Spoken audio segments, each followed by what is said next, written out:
One day this week, I could not stop crying. It's like, I feel like I had like a mini mental breakdown. Like, I was just thinking about how many years the enemy stole from me, how many things I had lost over that time period.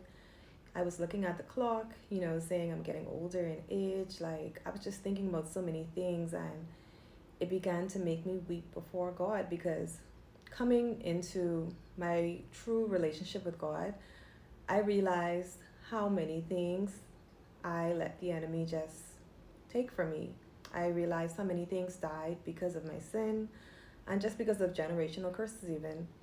And I just started crying. Like, I was weeping. I was just mourning the loss of everything to the point I was so congested I could barely breathe. And I wanted to play a love song just to help me stay in this sadness a bit longer. But I decided, you know what? I'm not going to feed into depression. I'm going to play a worship song. So I'm worshiping God and I'm snotty, I'm just like, God, I worship. I could barely get the words out. And in that moment, my sister ends up calling me. And I always answer my sister's calls. So I don't like people to know I'm crying. I like to put on a strong face. So she's video calling me. I wipe my tears. I get myself together, and she always makes me feel better, as well as talking to my nephew, her son. And so that call made me feel better. After we got off the phone, I heard the Holy Spirit say, I hate to see you cry.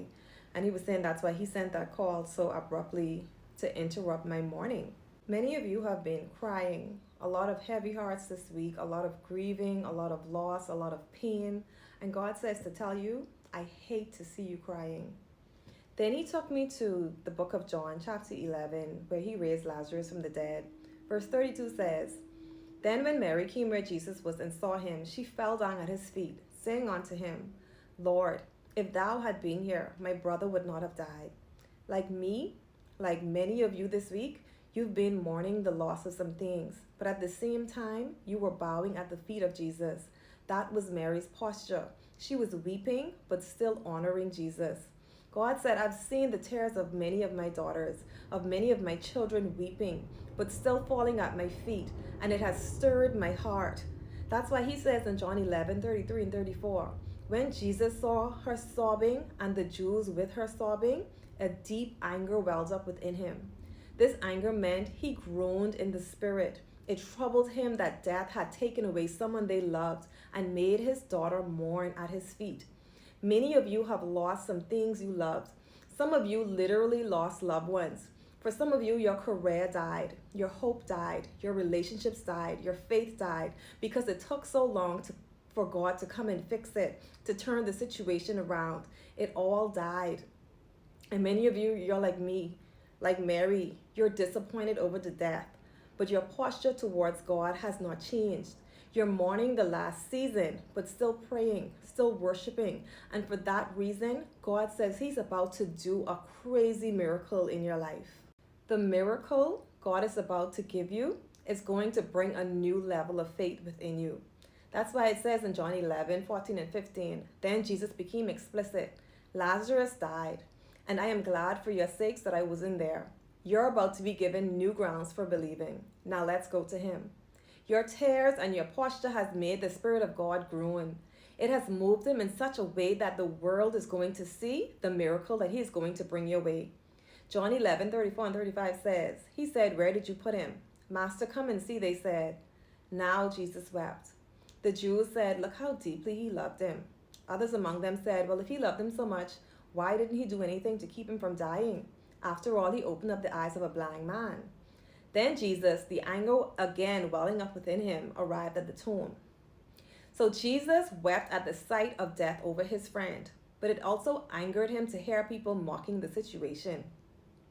God said, I have examined your life this week. He says, I have seen you crying and falling at my feet like Mary. I have seen how death has taken away things you loved. I have heard how people around you mocked your situation.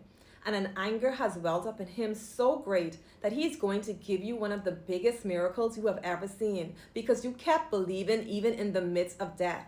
John 11:40 says, Jesus looked her in the eye. Didn't I tell you that if you believed, you would see the glory of God? John 11:41 and 44 says, then he shouted, Lazarus, come out. And he came out, a cadaver wrapped from head to toe, and with a kerchief over his face. Jesus told him, unwrap him and let him loose. God is about to resurrect some dead things. Things you thought would never come back to you. He is speaking to death today, and he is saying to it, let it loose. Let her relationship loose. Let her career loose. Let her money loose. Let her faith loose. Let her life loose. Because he hates to see you cry, and he has seen you mourning the things that death has taken away from you this week. But he has seen your posture still at the feet of Jesus. And for that reason, God says it is loose today.